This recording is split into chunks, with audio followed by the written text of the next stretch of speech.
Palade Beach has won the fifth edition of the Barcelona Superprestigio indoor flat track race. The American passed Tony Elias in the first couple of laps and led for almost the entire 16 laps of the Superprestigio Superfinal.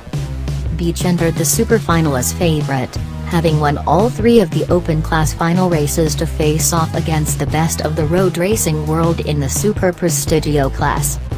Briar Bauman, the second American entry, finished in second, not far behind Beach, having fought his way through from fourth in the early laps.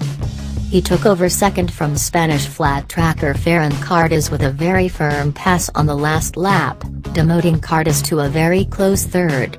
Tony Elias was the best road racer, finishing fourth ahead of Fabio Di Gianantonio. Alberto Arenas finished sixth, while Guillermo Cano ended in seventh ahead of Remy Gardner. Cano and Gardner clashed in the first corner on the opening lap, putting them out of contention.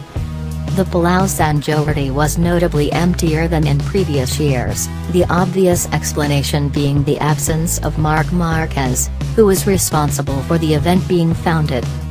Marquez withdrew in late November, saying that he needed a rest after a hard and tiring season. With an indoor flat track race scheduled to take place on 15 December 2018 in Paris, it is likely that this was the last race here in Barcelona. The crowds may have been smaller, but the level of competition was markedly higher than in the early years. The general level of flat track racing in Europe has been raised enormously since the first event back in 2014, the racing being closer and offering the Americans who have flown over to race some real competition.